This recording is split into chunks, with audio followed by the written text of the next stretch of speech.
त्रिकोणमिति, ठीक, यानी त्रिकोणमिति के अनुप्रयोग हैं। हम आप ध्यान दें तो व्यवहारिक जीवन में कहा जाता है कि भाई ये थीटा न होता तो कितना अच्छा होता। क्या है जीवन में उपयोग थीटा का? तो जैसे मान लीजिए हम आपको घर की दूरी है, मीनार की दूरी है, कोई पुल की लंबाई है, सामान्य लंबाई है, थोड़ी दूरी पर हो तो उसको सामान्य पैमाने से माप सकते हैं। मगर मान लीजिए पुल या घर या मकान इतनी दूरी पर हो जहां हम आप नहीं पहुंच सकते हैं, तो फिर त्रिकोणमितीय अनुपातों की मदद से उस मान को ज्ञात किया जा सकता है।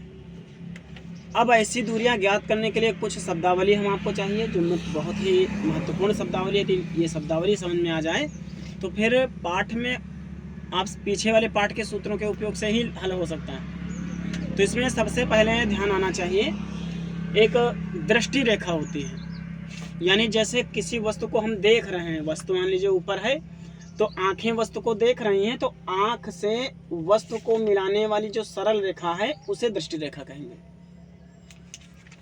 जो व्यक्ति देखता है उसको विज्ञान की भाषा में प्रेक्षक कह सकते हैं, तो वही दृष्टि रेखा कहा गया। प्रेक्षक के आंख से वस्तु को मिलाने वाली सरल रेखा दृष्टि रेखा कहलाती है। अब यदि वस्तु को आंख, जैसे ये वस्तु है मार्कर है, इसको आंख देख रही है, तो ये यदि रेखा सरल रेखा मिलाने वाली है तो आंख से जमीन के समांतर भी एक रेखा जा रही है।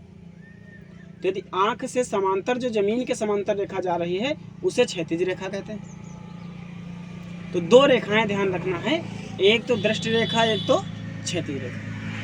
अब इसके बाद दृष्टि रेखा और क्षैतिज रेखा के बीच का कोण होता है, तो हो सकता है वस्तु ऊपर हो और हो सकता है वस्तु नीचे रखी हो।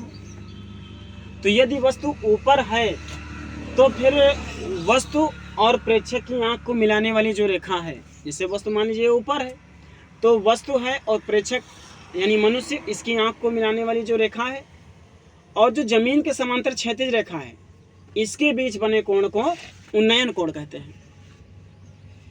यानी वस्तु ऊपर है तो जो दृष्टि रेखा है, वस्तु को और प्रेक्षक को मिलाने वाली जो सरल रेखा है और क्षैतिज रेखा है, इनके बीच बना कोण उन्नयन कोण कहलाता है। और यही वस्तु यदि मान लीजिए नीचे है तो वस्तु और आंख को मिलाने वाली रेखा, ये जो दृष्टि रेखा होगी, और जो क्षैतिज रेखा है, जमीन के समांतर रेखा, इनके बीच के कोण को अवनमन कोण कहते हैं। यानी उन्नयन कोण और अवनमन कोण में मात्र इतना अंतर है कि जब वस्तु ऊपर है तो क्षैतिज रेखा और दृष्टि रेखा के बीच के बने कोण को उन्नयन कोण कहेंगे, और अवनमन कोण माने जब वस्तु नीचे है तो क्षैतिज रेखा और दृष्टि रेखा के बीच बने कोण को अवनमन कोण कहेंगे। यहाँ चित्र में दर्शाया गया है कि भाई ये मनुष्य की आंख है, वस्तु यहाँ ऊपर दर्शा दी गई, तो आंख और वस्तु को मिलाने वाली रेखा ये दृष्टि रेखा कह दी गई, और आंख ये है तो जमीन के समानांतर यानी पृथ्वी के समांतर जो रेखा हो ये क्षैतिज रेखा है। तो क्षैतिज रेखा और दृष्टि रेखा के बीच बना कोण,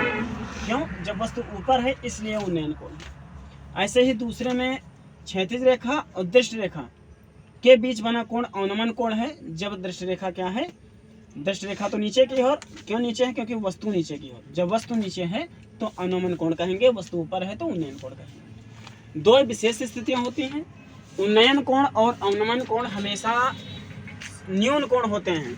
यानी उन्नयन कोण व अवनमन कोण जो है हमेशा इनका मान 0 से बड़ा होगा या 90 से छोटा होगा। 0 से 90 के बीच के मान ही हो सकते हैं दोनों। मान लीजिए कोई एक ही वस्तु है, तो एक ही वस्तु के लिए उन्नयन कोण और अवनमन कोण हमेशा बराबर होते हैं। ये भी विशेष ध्यान रखना चाहिए बहुविकल्पीय की दृष्टि से।